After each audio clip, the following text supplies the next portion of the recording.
Welcome into the RotoViz Fantasy Football Podcast. Well, Dave, we had some miscommunications. Yeah, it's been a little bit. There's a couple. It's the off season, man. It's the off season, and so our content's going to totally change. We're looking forward to switching gears. It's a big. I mean, I'm sure the listeners understand and the viewers understand. It's a grind. It is a real grind to do, 2 to 3 consistent templated formatted shows, for 18 weeks straight during the season. And that's what's necessary because we're trying to win all these leagues.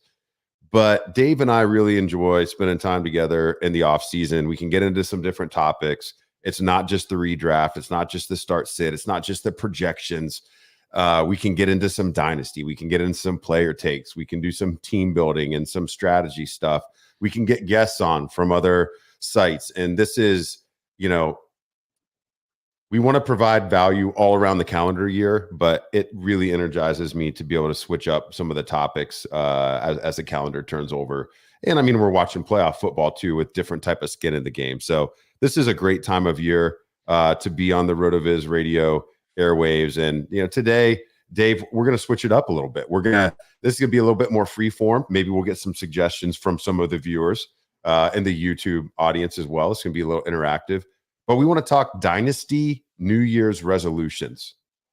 And it's easy just to default to, join more leagues. Let's do some startups. But Dave and I did a quick poll with each other before the show. We wanted to come up with at least 3 each. And, maybe if you're a listener and you're like, hey, I got a Dynasty New Year's resolution or got a suggestion for you guys to think about, you can drop it into the chat and we'll select 1 or 2 of those as the podcast goes on and talk about your resolution.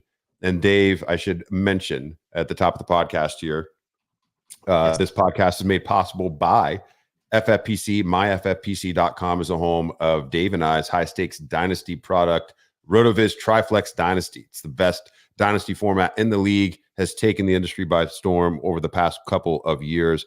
Urge everyone as you start to think Dynasty for 2024 to play over there. And also UnderdogFantasy.com. Awesome playoff contest going on every week of the NFL playoff season. You can get a deposit match using our promo code RotoViz. So check that out at UnderdogFantasy.com.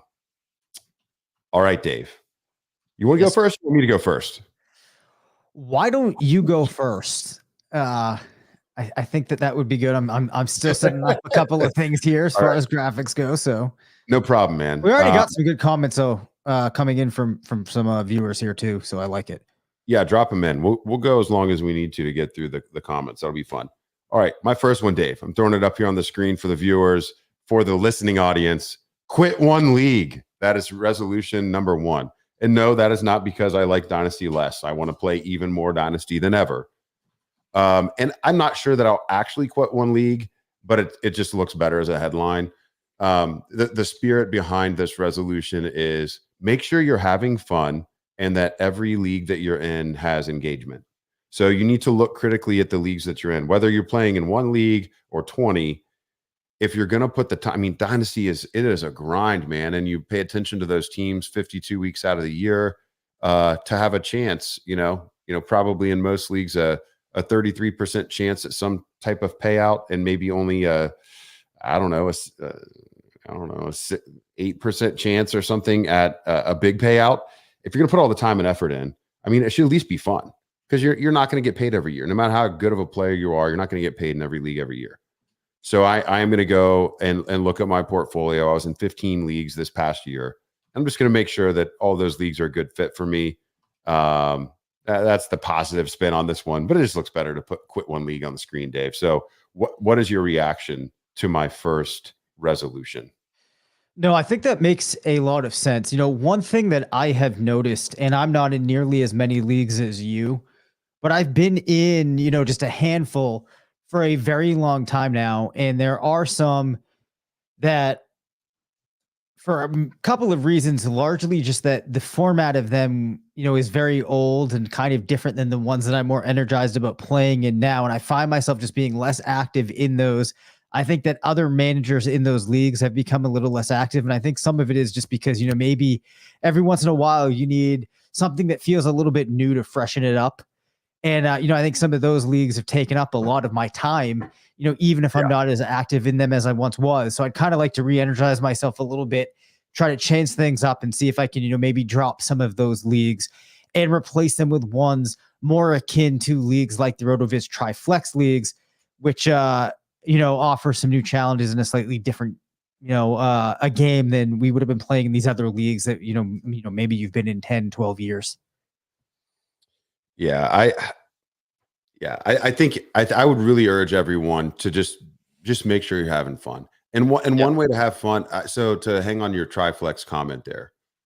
So a lot of people, when they join Dynasty leagues for the first time, they join with their friends, or in the past decade, maybe less so in the last 2 years or so, but in the past decade, a lot of leagues were just formed on Twitter or formed on Facebook communities and things like that. And so it's people that you already have some sort of social connection with.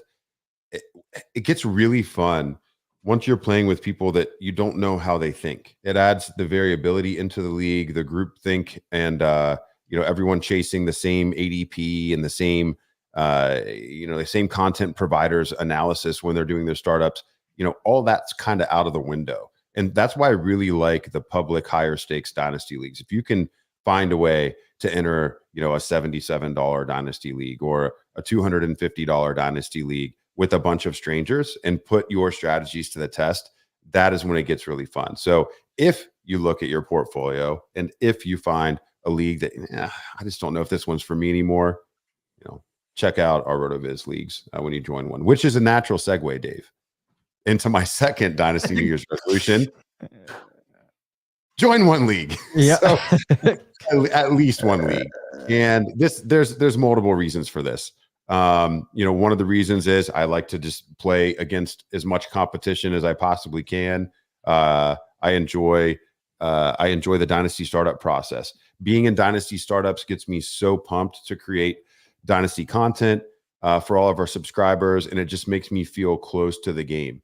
As you're managing teams through the redraft season, whether that's your Dynasty squad or a redraft squad, everything is week to week to week. And you have to be very transactional with your roster at a very rapid pace. And so zooming out, being part of a Dynasty startup, oftentimes I find when I participate in a Dynasty startup, I then go and apply what I thought during that Dynasty startup to a lot of the other teams in my portfolio. It gives me ideas for trades. What kind of trades went down in the startup? How did this roster composition come out? And how do I want to attack similar formats across the rest of my portfolio? There's nothing quite as energizing as a Dynasty startup. So I'm definitely going to do that. I do that every year. I think to be a good Dynasty content provider, you've got to be close to ADP and close to, in draft strategic moves. And then, I've got my Buckeyes hat on here. That also is a natural place for me to put my convictions to the test on each year's incoming rookie class. So when I'm part of a Dynasty startup, I like to participate in a startup that allows me to either select those rookies or maybe select a draft pick corresponding to the rookie draft as part of that startup process. If it's, like a private invite league or something. So Dave, I'm assuming you'll probably consider this one as well. It's kind of generic, but I think it's important to get out there. Some people might be on autopilot and not even be thinking about that yet, but I'm definitely joining in at least one league. Yeah, I think that the point that you made about kind of learning a lot about where you are heading into a year and kind of the takeaways that you might have for other teams from being in a startup is definitely well taken. And I think it kind of goes back to the point that I was making earlier too, where, if you've been in the same leagues for a very long time, a reset of doing a new draft can kind of help you think about what teams in the year that we're now entering into really should look like. And is your team constructed like those teams should be? It might help you get a better sense when you're valuing those rookie picks or startup picks, or, thinking through that process helps you get a better handle on the game that you're currently in with the teams you have been actively managing. So if you can take on a new team, it might just benefit your other ones as well. My third resolution, Dave, is to simplify content. So that's to simplify the content that I provide as a Dynasty analyst. How can I make sure that I am as disciplined as possible in updating our Dynasty rankings, and then creating content, off of those changes? I think a lot of us in the industry put pressure on ourselves to have every piece of content be so well thought out and be perfect. But I think you've got to really, at least for me personally, I've really got to strive to hit the happy medium between frequency and quality, because Yeah. frequency also does beget quality. And I mean, it's not writing Moby Dick as a Dynasty article. A couple people might appreciate that, but it's quick hits, man. It's quick hits. People don't have time to read a 20-minute article, and they just want to know how to keep their rosters tight, man, and what types of trades should I be making. And so I got to think about what that really looks like for me, but especially at this time of year where people, they want the rookie content. Are we going to do a rookie guide, or are we going to do our rookie content in another way? How frequently should you and I be talking Dynasty on the podcast channel?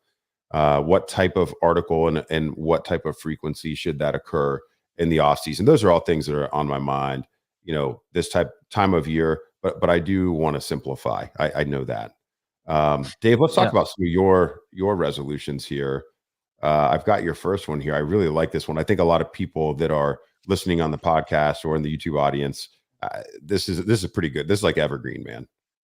Yeah. I mean, and this is one, anybody could see this coming. Send more trade offers.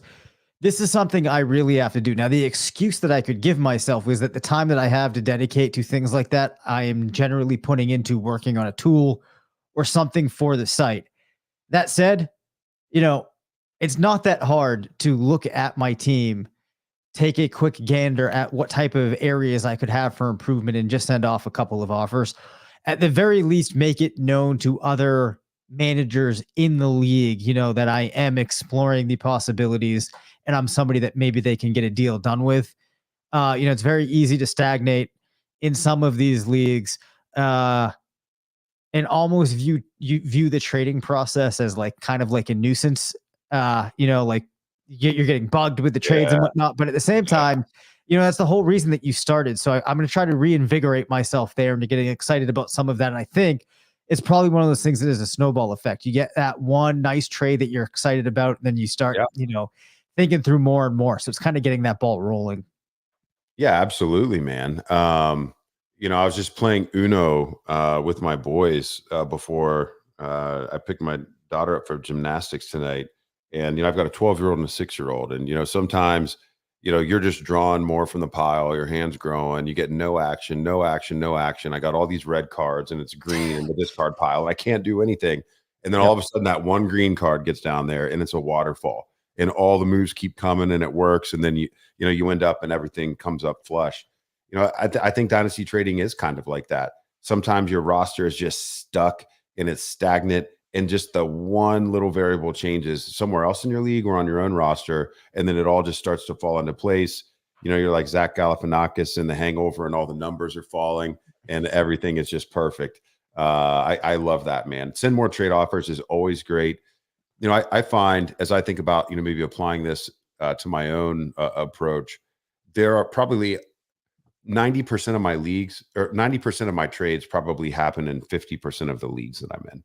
And so I think this cross pollinates a little bit with my quit one league resolution, but at the same time, if I can just get that one trade going in a league that doesn't have quite as much activity from the other owners, perhaps it will, revitalize that league and reinvigorate some of the other owners as well. So that's a great one, Dave. I really like that. I bet you get a lot of listeners nodding their heads as you suggest it. Your other one, this is Dave 1B rather than 2 because it's a play off of it. What's your second resolution? Yeah, it's counter more trade offers. And as I've expressed, I feel like I'm not being active enough as I should be, especially in regard to sending trades. Well, an easy way to get more active in that is when I do receive trades, think more about ways in which I can counter versus looking at it and be like, I'm not really feeling it. Take a minute, consider it a little bit more, think about what tweaks need to be made to make that deal more appealing for me. And that's probably an easy way to have more, engagement and activity in the leagues that I'm in. So being practical about it, I think one reason a lot of times people don't send that first counter is they just feel like offended at the price point of the initial offer. But the fact that the other dynasty manager sent you an offer means that in their free time, they were thinking about your dynasty league. And then they took a minute and said, you know what, I'd like to make a trade with this other owner. So even if you don't counter, the first thing that you can do to be a good dynasty citizen is at least reject the offer. Reject the offer instead of letting it hang out there forever. It is not aggressive to reject a trade offer. It is actually being a bad dynasty citizen to not reject trade offers. That should actually be Dave 1C.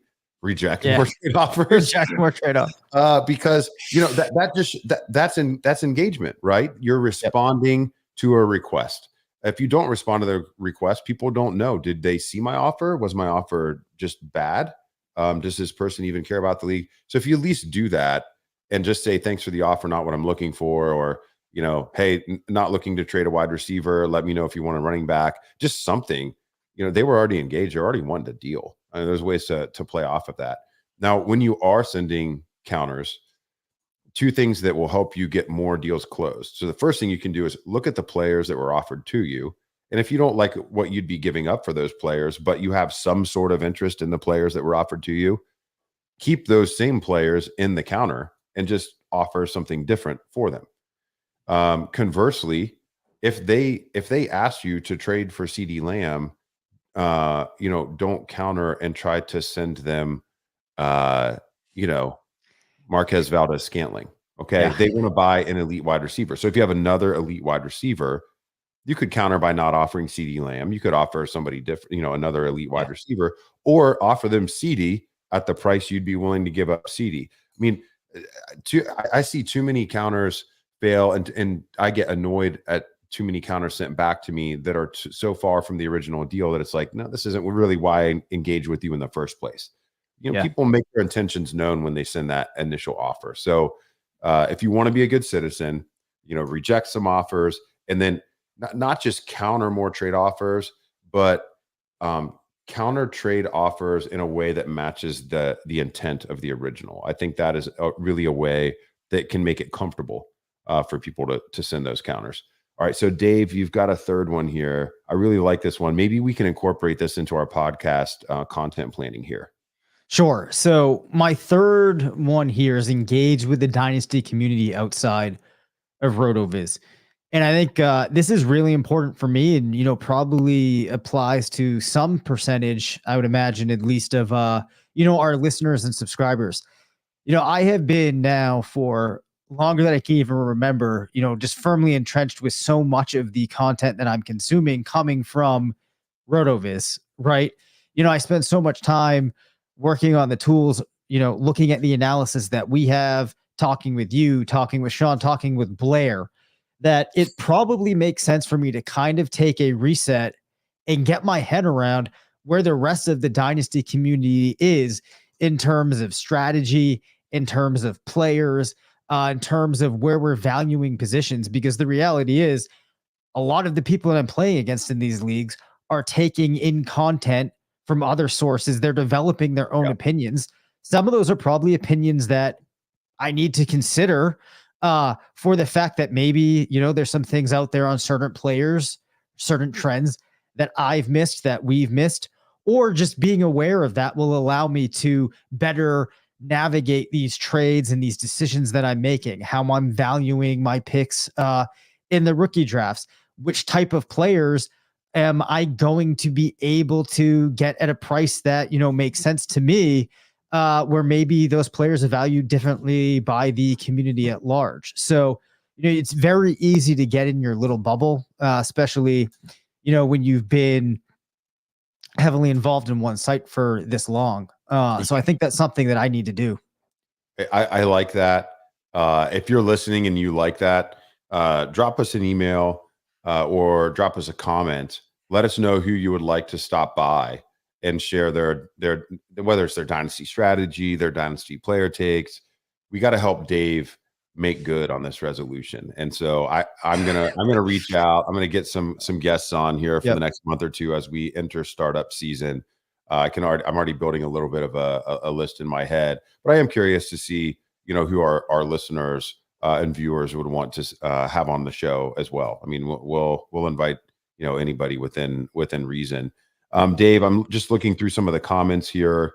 I see resolution, trade more. Ooh, I like this one from Toronto. Dave, trust myself more.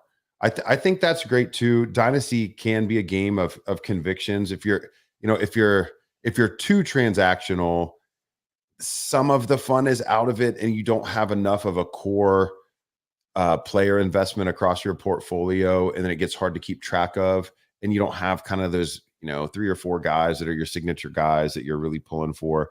But if you're not transactional enough, and you trust yourself too much with what you did in the startup, man, you've really got to have good injury luck, and you've got to hope people don't get old real quick. And so you do have to find that happy medium. But I like that, Dave. One of the main places where I think people don't trust themselves really is in those startups, and it's easy to become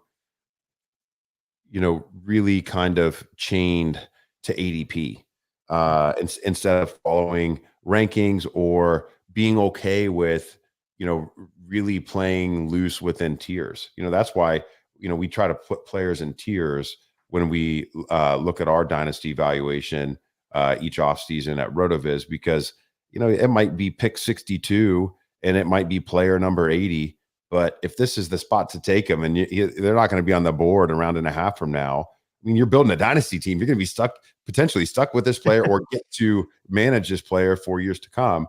You don't want to miss out on a situation like that because of a round and a half of ADP or something like that. And there's so many other places where this would apply. It could apply in trades, trusting yourself in trades. A lot of people, they'll consult, there's a couple sites out there that have like a dynasty trade calculator or some sort of dynasty value tool that's an actual app you interact with that comes up with some math that says, yes, you should do this trade or not. Well, there's never any league context in those trades, even if you put all the settings in and things like that. And so accepting or denying a trade just because of app math or something like that, yeah, I think that gets you into trouble and you miss some opportunities. So, sometimes even if, you consult one of those tools or you consult your favorite analyst rankings and you just disagree, maybe you do need to pull that trigger a little bit more in order to have fun, in order to want to stay in the leagues that you're in and have the most fun playing this game. So that's a good one, Dave. Thanks for dropping Toronto, Dave. That is, thanks for dropping that in the chat. So Dave, is there anything else that comes to mind as part of this conversation? Maybe it falls short of being a resolution, but just any other thoughts about, the beginning of the year and transitioning into a different type of content or anything dynasty related? Nothing super specific to what we talked about comes into mind other than that, it is fun now to kind of transition into a different part of the calendar for us. There's always something going on in terms of fantasy, especially if you're playing Dynasty, that keeps it fun. But, I'm looking forward to maybe being able to do some more of these kind of loose form podcasts here, have a little bit of fun, start talking about these rookies, these incoming players, and just kind of, recalibrate like we've been saying. So I don't know if I have anything else intelligent to say. At 24 minutes is as deep as we can go. The season, it is a grind, but it's always fun. But, pretty soon we start preparing for that impending, that coming grind again. So I'm just looking forward to it.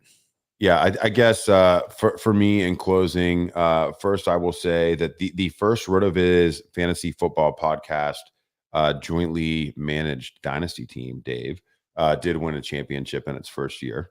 So I don't know if you have applause meter ready, but this would be a good place to hit it. Yeah, no, I don't. I was.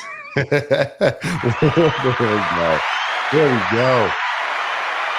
Dominated. It dominated a RotoViz Triflex Dynasty League over at myffpc.com. We were several hundred points clear of the second place competitor, we may need to get another entry, and maybe we'll do a startup as a slow draft startup would be fun to keep track of as we do some dynasty shows this offseason. The last thing that I'll add for today's episode is I've gotten some requests on X over the past couple months asking if I would start doing my bourbon recommendations again. Yeah, okay.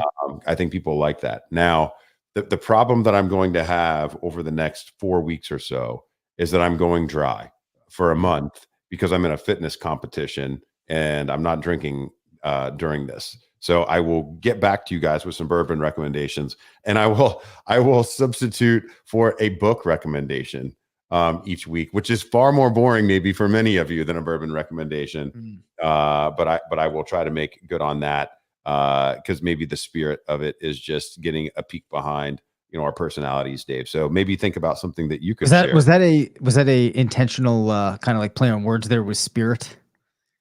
It was not, but thank you for you should have just given me credit instead of asking. I'll give you credit. I'll give you credit. Maybe next week you can share something that you're into, but I think people like those personal touches, and like I said, in that 18-week grind, we kind of lose track of those things sometimes. So right now, and something I've really been doing for the better part of a year, I'm going through some of the stuff from Ryan Holiday. Ryan Holiday covers stoicism and tries to translate it into modern day applications. This one I'm working on right now is called "Discipline is Destiny." Ryan Holiday says on the back jacket cover, "Self-discipline, nothing is possible without it, and everything is enhanced by it. If we're not in control of our emotions, our urges, or our habits, who is? Discipline is destiny. Do you have it, and what can you do with it?" So if you're the type of person that likes to get yourself pumped up, little self reinvention or perfection, I thought it was very appropriate for a New Year's resolution episode to give that type of recommendation. So Dave, this has been great, man. I like your resolutions. Hopefully the listeners connected with at least one that we shared. We're going to be back later this week with probably some more dynasty content and also some playoff breakdowns and how maybe that would translate to some dynasty leagues. Until next time, it's Curtis and Dave on RotoViz Radio.